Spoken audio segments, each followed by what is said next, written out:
हरि शरणं हरि शरणं हरि शरणं हरि शरणं। पूरा जीवन पर्यंत जो भी हम कार्य करते हैं सुख और शांति के लिए करते हैं, और यदि हम कोई प्रार्थना करते हैं, तीर्थ स्थान में जाते हैं, मंदिर में जाते हैं या अन्य किसी भी स्थान पर जाते हैं, तो मोक्ष की कामना लेकर के जाते हैं कि जब हमारी मृत्यु होगी तो हम मोक्ष को प्राप्त करेंगे। इस धरती के ऊपर नरक भी है, स्वर्ग भी है। मनुष्य अपने कर्मों का भोग इस धरती पर भोगता है, नरक भी भोगेगा, स्वर्ग भी भोगेगा। लेकिन यदि कुछ भोग में कमी रह जाती है तो उसके लिए पुनर्जन्म भी लेना पड़ता है। कृष्ण भगवान ने अर्जुन से गीता के 15वें अध्याय के 6ठे श्लोक में क्या कहा? न तद भासयते सूर्यो न शशांको न पावकः यद गत्वा च निवर्तन्ते तद धाम परमं मम। हे अर्जुन, क्या तुम सोचते हो, क्या सूर्य की चमक कभी मेरे यहाँ की पूरी प्रतिभूति हो सकती है?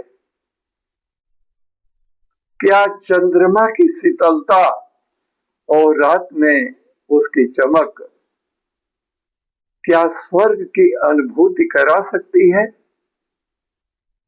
क्या चमकते हुए सितारे कभी भी मेरे उस दे दीप्यमान लोक को जागृत कर सकते हैं? नहीं अर्जुन, नहीं। आप सोचिए, यह सब कुछ लौकिक है।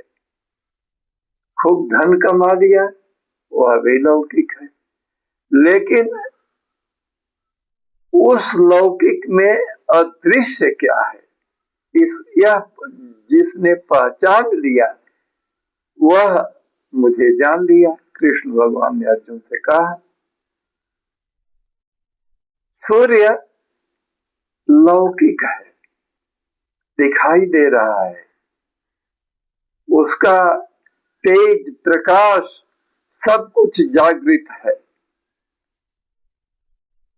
चंद्रमा की शीतलता का आभास पूर्णतः होता है, लेकिन जब मनुष्य मेरे लोक को आता है तब वहां पर कुछ अन्य अनुभूति होती है। जब गत्वा न निवर्तन्ते तद धाम परमं मम। जब मेरे धाम को मनुष्य या जीव आता है तो वहां पर यह सब जो लौकिक दिखाई दे रहा है, धन का, मोह का, ममता का, कस्ते माता पिता कस्ते, कस्ते दादा पढ़ाए हुआ, रिश्तेदारी, मामा चाचा ताऊ, वहां पर कुछ भी लौकिक नहीं रह जाता है, वहां आनंद ही आनंद है। हे अर्जुन, उस आनंद को भोगने के लिए मनुष्य को सदानंद में जाना चाहिए, और सदानंद एकमात्र मैं ही हूँ।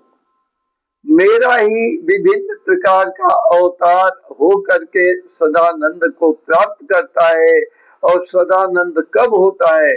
जब मनुष्य हरि शरणम हो जाता है, जब मेरे उस अनुभूति तत्व को पहचान करके और वह पूजा में पाठ में लीन हो करके इस पूरे संसार में अपने प्रकाश को प्रकाशित करता है, तो उसके जाने के बाद उसका नाम रह जाता है। और जो उसने अच्छे कर्म किया जाता है, जो परब्रह्म परमात्मा मेरे में ही समाहित हो करके और वह परब्रह्म परमात्मा की तरफ मुड़ता है, तो निश्चित रूप से उस मेरे तत्व को समझ लेता है। और उस जिसने मेरे तत्व को समझ लिया, तो हे अर्जुन, यह समझो, गीता के में कहे हैं कृष्ण भगवान, ईश्वर सर्वभूतानां, मैं ही ईश्वर हूँ। और मैं जो ईश्वर, जिस समय मेरा रामा अवतार था तो मैं ईश्वर था, जिस समय मेरा मत्स्य अवतार था, कूर्मा अवतार था, विभिन्न नरसिंह अवतार था, तो मैं ही ईश्वर था। आज मैं कृष्ण के रूप में ईश्वर हूँ। उस समय वामन के रूप में, विभिन्न रूपों में मैं ईश्वर था। और मेरे जो इस ईश्वर के स्वरूप को समझ लिया, हे अर्जुन, इस भाव सागर से, अथाह सागर से वह उन्मुक्त होकर के परब्रह्म परमात्मा में समाहित हो जाता है। जो परब्रह्म परमात्मा में समाहित होता है, वह अपने लौकिक चीजों का भी आदर करता है। जैसे माता पिता को आदर करना सब जानते हैं, लेकिन कभी माता पिता के किसी कारण बस जो हमारे मन से उनके विचार नहीं मिले, तो माता पिता का हम अनादर कर देते हैं, अपने से बड़ों का भी अनादर कर देते हैं। स्त्रियां सास ससुर का अनादर कर देती हैं, यह भी नहीं समझते कि उनके अनुभव क्या है, जीवन कैसा रहा है, किन किन चीजों, किन किन परिस्थितियों से वो गुजरे होंगे। तो उनके सारे कार्यकलाप का तिरस्कार कर देती हैं। घर की बहुएं, स्त्रियां, कोई भी दादी दादा इत्यादि हो, वह तिरस्कार करता है, दादी भी तिरस्कार करती है, बेटा बेटी भी तिरस्कार कर जाते हैं। और उस तत्व को नहीं समझने के कारण ही यह तिरस्कार सब होता है। जिसने उस तत्व को समझ लिया और जान लिया कि उसको मेरे पास आना है, तत् धामा परमम मम, मेरे धाम में आना है, वहां पर अद्भुत प्रकाश होता है दिन रात। परम प्रकाश हो ही दिन राति, नहीं चाहिए दिया घृत बाती। यदि परम प्रकाश मनुष्य के शरीर में आ गया, मेरे उस ज्योति का तत्व का अनुभव मनुष्य ने कर लिया, तो उसको लौकिक चीजों की जरूरत नहीं होती है। पारलौकिक वस्तुएं अलग होती हैं। हे अर्जुन, ईश्वर सर्वभूतानां, हम सब प्राणियों में है, मच्छर में भी है, चींटी में भी है, गाय बैल पशु शेर मछली मुर्गा मुर्गी, सब में मेरा वास है। और उस तत्व को जिसने समझ लिया कि मेरे में सबका वास है, तो उसको परम अनुभूति होती है, दिव्य तत्व उसको मिलता है। ईश्वर सर्वभूतानां हृदय सर्वभूतानि, भ्रामयन् सर्वभूतानि। हे अर्जुन, जो आपने निष्ठा प्रकट किया कि मेरे ये युद्ध क्षेत्र में सब संबंधी है, यही तुमने भूल कर दिया। भ्रामयन्, मैं तो सर्व भूत प्राणियों को इस असार संसार सागर में घुमाता रहता हूँ। भ्रामयन् सर्वभूतानि, यंत्र देखते हो ना अर्जुन, जिस प्रकार से चक्र घूमते घूमते उसी जगह आ जाता है, उसी प्रकार से संसार को घुमा करके मैं अपने ही संभूत उस ईश्वरी तत्व में लेकर के जाता भ्रामयन् सर्वभूतानि यंत्रारूढ़ानि माया। यंत्र की भांति मैं इस माया मोह में घुमाता रहता हूँ। इस तत्व को आदमी समझ नहीं पाता। ऐसे समझो सोना है, निकल गया धरती से, क्या बना? उसको तोड़ ताड़ करके हमने कुंडल बना दिया, हार बनाया, नाक का कील बनवा लिया, अंगूठी पहनने के लिए बनवा दिया, तमाम सारी चीजें हमने बनवा दिया। तो क्या बोला? यह तो अंगूठी है, यह क्या है? कुंडल है। नाना प्रकार का उसका नाम दे दिया। लेकिन जब वही टूट जाता है, फिर सोनार के पास जाता है, वह तोड़ करके उसको एक कर देता, तो क्या बोला जाता? सोना है।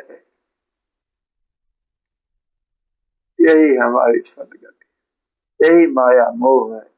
जब मेरे में मनुष्य समा जाता है तो उसको यह संदेह दूर हो जाता है और मेरे धाम में आकर के उस लौकिक दिव्य प्रकाश को, जो कि पारलौकिक है, उसको वह देखता है।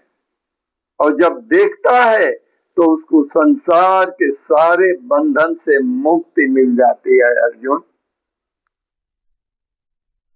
इस प्रकार से मनुष्य ईश्वर को समझे। ईश्वर ही सब कुछ है, ईश्वर के बिना कुछ भी नहीं है। इसलिए कहते हैं निर्माण मोहा जित संजय दोषा, आध्यात्म मन्या निवृत्त कामा, द्वंद्वम विमुक्त दुख सुख संज्ञै गच्छन्त मूढ़ा परमव्यंतत्वम्। उस तत्व को पहचानने के बाद मनुष्य उस विकृत अवस्था से मुक्त हो जाता है और इन इंद्रियों को अपने बस में करके और पर ब्रह्म परमात्मा का ध्यान लगा करके वह हरिशरणम हो जाता है। क्या मैं यदकुल में पैदा होकर के यादव हूं? क्या राम क्षत्रिय कुल में पैदा होकर के क्षत्रिय हो गए? क्या वामन भगवान ब्राह्मण हो गए, परशुराम जी ब्राह्मण हो गए? तब तो फिर दूसरी जातियां उनको नहीं न पूजेंगी। नहीं, भगवान की कोई जाति नहीं होती है, वह ईश्वर ही होते हैं।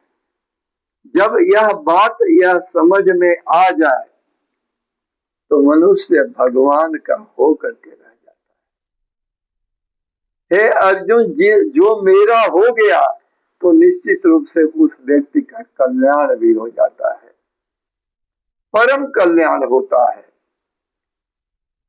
इसलिए उस पराभूत शक्ति का निरूपण करना चाहिए। यह थोड़ा विषय बड़ा गंभीर है और कठिन है और समझ में भी कम आता है, लेकिन यही समझो कि इस धरती पर क्या हमारे चाहने के अनुसार सब कुछ हो पाता है? नहीं हो पाता। हम चाहते तो हैं कि हमारे पास सुंदर स्त्री मिल जाए, बहुत बड़ा धन दौलत मिल जाए, बहुत बड़ा खजाना हो जाए, महल हो जाए, बहुत बड़े बड़े लोग हमारे को पूजे, लेकिन ऐसा नहीं होता है। हमारे कर्मों के अनुसार हमारा प्रारब्ध बनता है, उस प्रारब्ध कर्मों के अनुसार यह सब सुख के साधन हमारे लिए होते हैं। परमात्मा की कभी कभी कृपा ऐसी होती है कि हम नहीं चाहते हैं, बहुत कुछ हमें मिल जाता है, और कभी कभी जिन चीजों के लिए अभिलाषा लेकर के हम कहीं जाते हैं तो वह भी नष्ट भ्रष्ट हो जाता है, नहीं मिलता है। यह क्या परमात्मा शक्ति है? जा रहे थे तीर्थाटन के लिए, बीच में कहीं गाड़ी लड़ गई और अंत हो गया जीवन का। यही है परमात्मा शक्ति, जिसको हम नहीं जानते। हमारे कर्मों के अनुसार वह चीज हो गई, लेकिन उस शक्ति के उस आविर्भूत वस्तुओं को हम जान नहीं पाते हैं।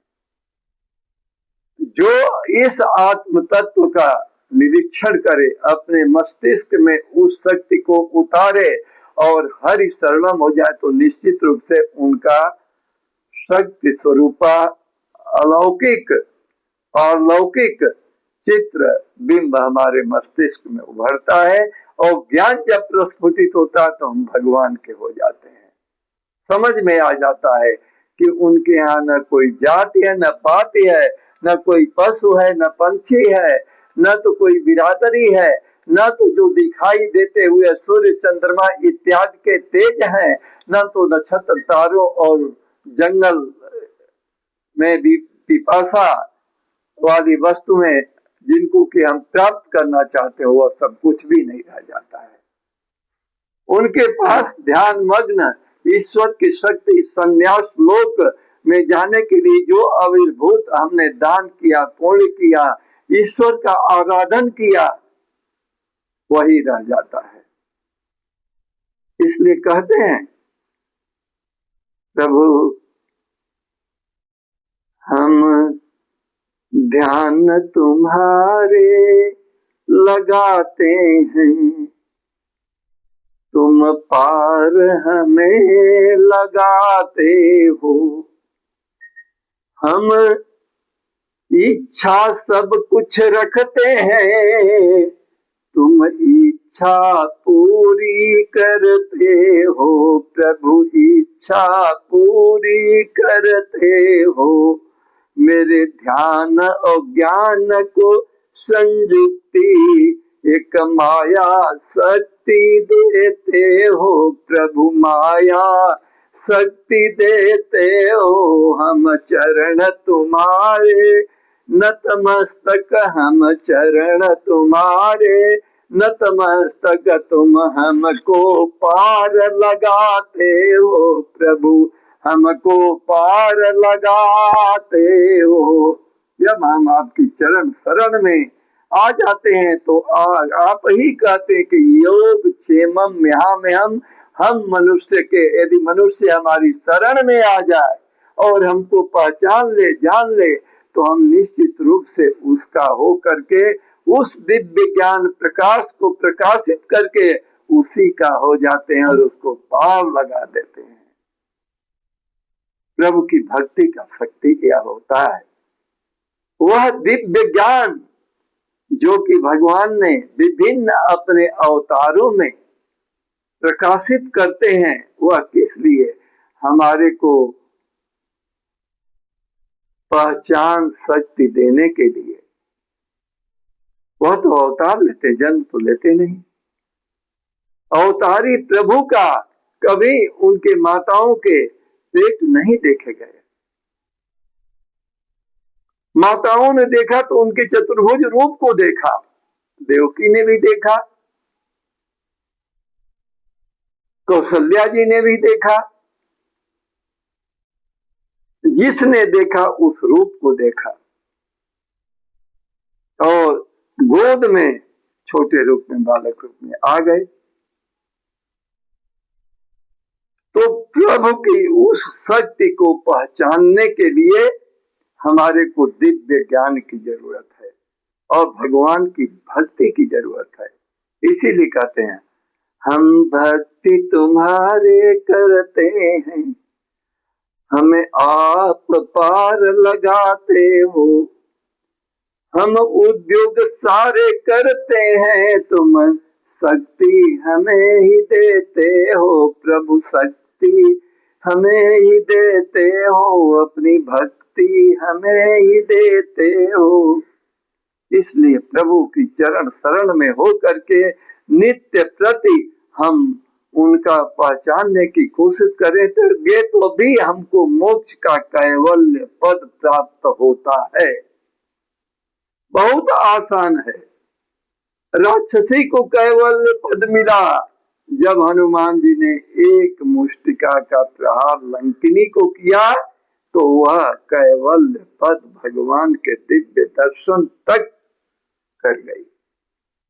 और जो भगवान का दर्शन प्राप्त करता है वह भगवान का ही होकर के रह जाता, उसको फिर इस धरती पर आवागमन की आवश्यकता नहीं होती है। यदि आवागमन हो गया तो भी बहुत दिव्य रूप में, या तो बहुत बड़ा संत बनेगा या नहीं तो बहुत बड़ा राजा बनेगा। बहुत अच्छी शक्ति लेकर के समाज को कुछ दे करके जाएगा। इसलिए कर्म को अच्छा करने का प्रयास निरंतर करना चाहिए। इससे हरि की परम कृपा हो जाती है। हे अर्जुन, मेरी शरणागत हो, निश्चित रूप से तुम्हारा कल्याण होगा और तुम जब मोक्ष के पद को प्राप्त करके हमारे असार संसार दिव्य लोक में आओगे तो वहां पर दिव्य प्रकाश तुमको मिलेगा। उसकी अनुभूति करते रहना।